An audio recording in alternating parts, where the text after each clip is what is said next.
Good morning. We are ready for math and we are on page 311 in your book. Tear that out and get it out beside you.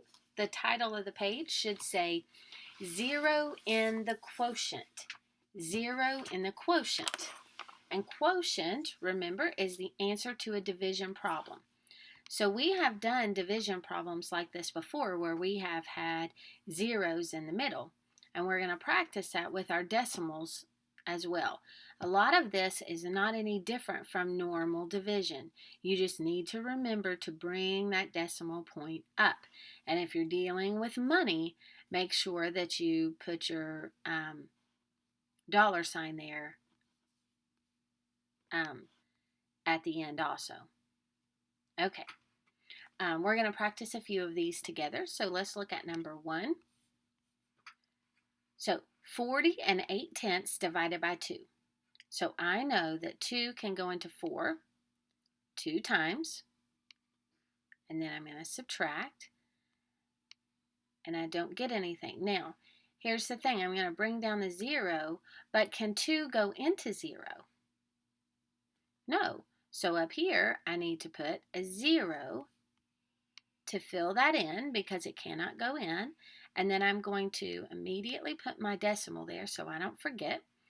And because this is a 0, I do not have to do 0 minus 0 equals 0. There's no reason for that. You just go ahead and bring down your next number, which is the 8. 2 goes into 8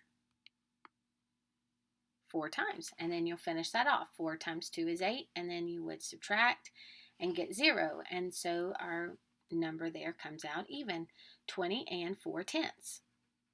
Okay. Now let's go over here. This is a money, so I can put my dollar sign at the beginning, and I can go ahead and put my decimal where it belongs to.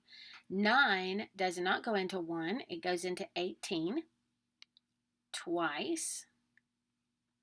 Okay. That would be 0. And then I'm going to bring down the 8. Can 9 go into 8? No, so I put a 0 there, and then I just bring this one straight down. 9 goes into 81 9 times. So my answer is $2.09. Okay, understanding? Now, here, the 0 is going to be at the beginning. I want you to watch. 6 does not go into 0. I'm going to put my decimal there. 6, can it go into 4? No, so I have to put a 0 there because it is behind that decimal. Okay? You cannot just start with your first number over here over the 2. Because it's behind a decimal, you need a 0 there. And 6 goes into 42 7 times, and that will go evenly. But I have to have that 0 there first. Okay? Scoot it over here. Number 4. 5 does not go into 2, so I put that decimal there, and my first answer is going to go behind the decimal. 5 goes into 27 5 times. But that's not going to go evenly, right? I'm going to have a 2. So remember from yesterday, what do I need to do? I'm going to need to add that 0 to the back and bring the 0 down. 5 goes into 20 4 times, and then that will finish it off. Okay, so don't forget to add those zeros to the back when you need it. Okay? All right, so I'm going to let you do 5. Let's look at 6. I want you to understand this idea of putting the 0 where you need it. 2 does not go into 0. It does not go into 1, so I have to put a 0 there. 2 goes into 12, the whole 12, 6 times. You can't put a 6 above that 1. You have to hold that place because your number has to be behind the decimal in the correct place or it will be incorrect. Number 7 is the same way. 2 goes into 13, cannot go into 1, so I put a 0 there. Goes into 13 6 times. But this one is not finished because I have a leftover and I'm going to need to do what? Add a 0 and bring it down. Now 2 goes into 10 5 times. Now that'll work. Okay? Understand? All right, you should be able to do 8 as well. Now, the bottom part of this, 9 through 11, is just making sure that you know how to check. So we check normally. 5 goes into 15 3 times.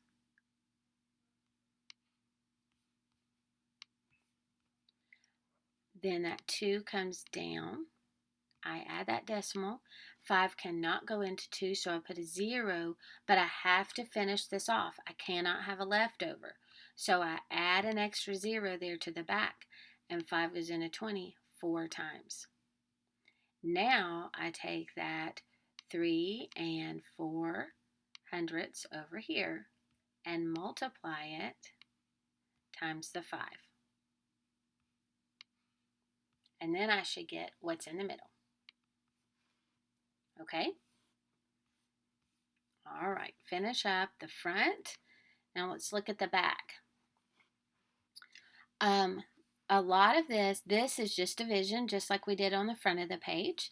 Let's look at the rounding for just a minute. We rounded last week, and this is telling you which place to round to. So every time you're going to go back to this number and you're going to start over. So the first time I'm going to round it to the ones place. So I'm going to look at this place here. Look behind the 3. It's less than 5, so the 3 stays the same, and this is going to stay at 23. Okay? Now this time I'm going to get rid of my mark before, and this time I am rounding it to the tenths place. So I look behind the tenths place, and that's a 5, so this 4 is going to bump up, and everything in front stays the same as my original number. Now I change my place again, and I want to round to the hundredths place, which is that one. I look behind the 5. That's a 7, so the 5 goes up to a 6, and I go back to my original number, and it's going to be 23 and 46 hundredths. Do not keep it changed like before. Go back to your original number each time, because what you're doing is you're rounding it to a different place every single time. Okay, so let's look at 14 together. So I want to round to the ones place first, so that is the 7 here. I look behind it, that's a 0. The 7 stays the same, and everything in front of it.